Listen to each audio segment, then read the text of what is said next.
Sir ఇప్పుడు అంటే టీత్‌కి సంబంధించిన విషయానికొస్తే అసలు హోమియోపతిలో టీత్‌కి కూడా కేర్ ఉంటుందా? ఉండదేమో అని చెప్పేసి పెద్ద డౌట్ అది. అసలొక పెద్ద మిత్ అని చెప్పుకోవచ్చు. కానీ నిజానికి గమ్మీస్ విషయంలో అండ్ అలాగే టీత్‌కి కూడా చాలా మటుకు ట్రీట్మెంట్స్ ఉంటాయి అని చెప్తారు. ఏమేం ట్రీట్మెంట్స్ అవైలబుల్‌లో ఉంటాయి సార్ హోమియోపతిలో? సో అన్నిటికీ అని చెప్పలేము, కానీ కొన్నిటికి మనం ట్రీట్ చేయొచ్చు హోమియోపతిలో. పిల్లల విషయం తీసుకున్నాం అనుకోండి, సో టీతింగ్ టైం అప్పటి నుంచి మనం హోమియోపతి మెడిసిన్స్ యూజ్ చేయొచ్చు. కొన్ని మెడిసిన్స్, సింపుల్ మెడిసిన్స్ ఉన్నాయి, క్యాల్కేరియా ఫాస్ లాంటి మెడిసిన్స్ ట్యాబ్లెట్ ఫామ్లో వస్తాయి. అది 5 months 6 months ఉన్నప్పుడు మనం స్టార్ట్ చేసాం అనుకోండి, టీతింగ్ ట్రబుల్స్ ఉంటాయి ఇన్ఫాంట్స్కి. సో ఆ టీతింగ్ ట్రబుల్స్లో ఏంటంటే మీకు చిగుళ్ళు వాయటం, అప్పుడప్పుడు ఫీవర్ రావటం, డయేరియా, వామిటింగ్స్ అవటం, అలాంటివన్నీ జరుగుతూ ఉంటాయి టీతింగ్ టైంలో పిల్లలకి. దానికి సింపుల్గా ఇది ఇవ్వచ్చు. దానికి మించి ఇంకెక్కువ వస్తే వేరే మెడిసిన్స్ కూడా ఉన్నాయి, అవి కూడా యూస్ చేయొచ్చు పిల్లలకి. అలాగే పెద్ద అవుతున్న కొద్దీ గమ్ ఇన్ఫెక్షన్స్ కానీ, లేకపోతే హాలిటోసిస్ అని, అంటే నోట్లో అది గమ్స్కి సంబంధించింది కాదు అది, కానీ బ్యాడ్ ఆర్డర్, నోట్లో నుంచి ఒక రకమైన స్మెల్ వస్తూ ఉంటుంది. అది బ్లీడింగ్ గమ్స్ మూలం కూడా రావచ్చు, ఒకప్పుడు డైజెషన్ మూలం కూడా రావచ్చు. సో అలాంటి వాటికి కూడా హోమియోపతిలో మనం మెడిసిన్స్ యూజ్ చేయొచ్చు. Weak gums, bleeding gums, spongy gums, ఇవన్నీ ట్రీట్ చేయొచ్చు. రికరెంట్గా వస్తూ ఉంటాయి అవి పిల్లలకి. సో అలా ఉన్న కండిషన్లో మనం మంచిగా ఎఫెక్టివ్గా ట్రీట్ చేయొచ్చు.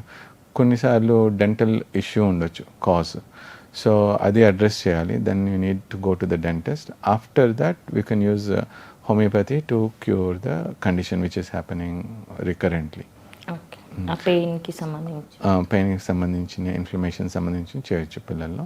అలాగే పెద్దవాళ్ళలో కూడా గమ్ ఇన్ఫెక్షన్స్ చాలామందికి అవుతూ ఉంటాయి.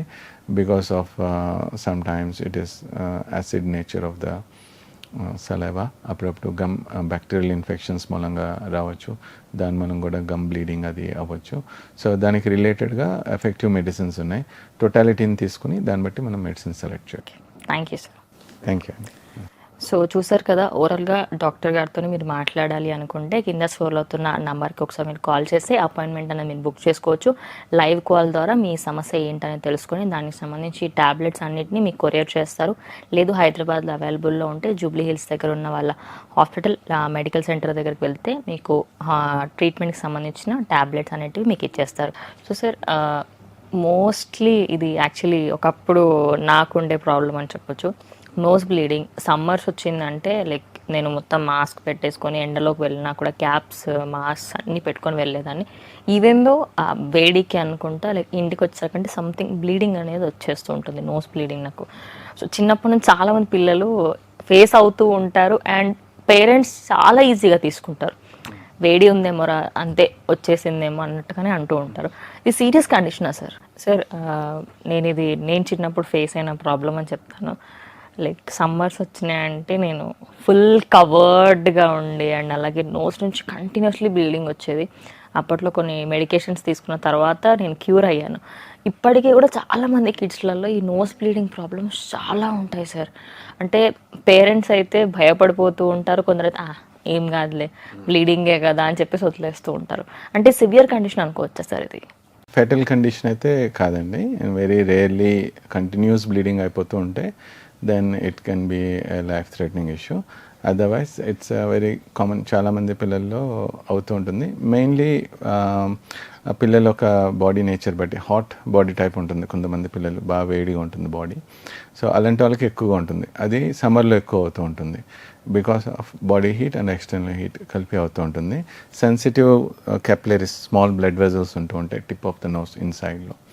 సో అవి బ్రిటిల్గా ఉంటాయి. అవి హీట్ మూలంగా pressure it will start bleeding అనమాట. దాని మూలంగా ఎక్కువ నోస్ బ్లీడ్స్ అవుతూ ఉంటాయి పిల్లలకి. సో అలాంటి పిల్లలకి మీరు ఫస్ట్ డైట్లో మేనేజ్మెంట్ పరంగా అయితే కూలింగ్ ఫుడ్స్ ఎక్కువగా ఇవ్వాలి. కూలింగ్ ఫుడ్స్ అంటే ఫ్రిడ్జ్ నుంచి కాదు, చలవ చేసే పదార్థాలు అంటే మజ్జిగ, కుకుంబర్, వాటర్ మెలన్, ఇలాంటి ఫ్రూట్స్ ఇస్తూ ఉండాలి. సబ్జా గింజ నీళ్ళు, ఇవన్నీ చలవ చేసే పదార్థాలు. సో అలాంటి ఫుడ్స్ ఎక్కువగా ఇస్తూ, నైట్ టైమ్స్ ఎక్కువగా అవుతూ ఉంటుంది పిల్లలకి. పడుకున్నప్పుడు నిద్రలోనే బ్లీడింగ్, నోస్ బ్లీడ్ అవుతూ ఉంటుంది. ఎందుకంటే పడుకున్నప్పుడు పరుపు వేడిగా ఉంటుంది, వాళ్ళ బాడీ వేడిగా ఉంటుంది, పైనుంచి కప్పేశారనుకోండి ఇంకా హీట్ ఎక్కువ, దాని మూలంగా నోస్ బ్లీడ్స్ అవుతూ ఉంటాయి.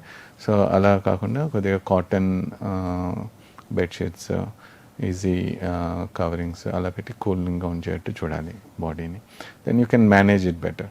దానిపైన కూడా ఇంకా అవుతుంది అనుకుంటే కనుక హోమియోపతిలో వెరీ ఎఫెక్టివ్ మెడిసిన్స్ ఉన్నాయండి దానికి. సో బాడీ నేచర్ బట్టి, దాని తర్వాత ఫ్యామిలీ హిస్టరీలో ఏమైనా ఉందా ఇలాంటి ప్రాబ్లము చూసి ఫ్రీక్వెన్సీ ఇంటెన్సిటీ బట్టి మనం డోసేజ్ పొటెన్సీస్ అని సెలెక్ట్ చేసుకోవచ్చు హోమియోపతిలో. And we can effectively treat those type of conditions. ఇప్పుడు ఆపరేషన్ లేకుండానే మోకాళ్లకు ప్లాస్మా ట్రీట్మెంట్, మీ ఆర్థోపెటిక్ సమస్యలన్నిటికీ రోబోటిక్ టెక్నాలజీ ద్వారా తక్కువ ఖర్చుతో శాశ్వత పరిష్కారం, ఫ్రీ కన్సల్టేషన్, ప్రతి ట్రీట్మెంట్ పై 20% డిస్కౌంట్. ఈ ఆఫర్ కొద్ది రోజులు మాత్రమే, త్వరపడండి. V9 hospitals 9281465842.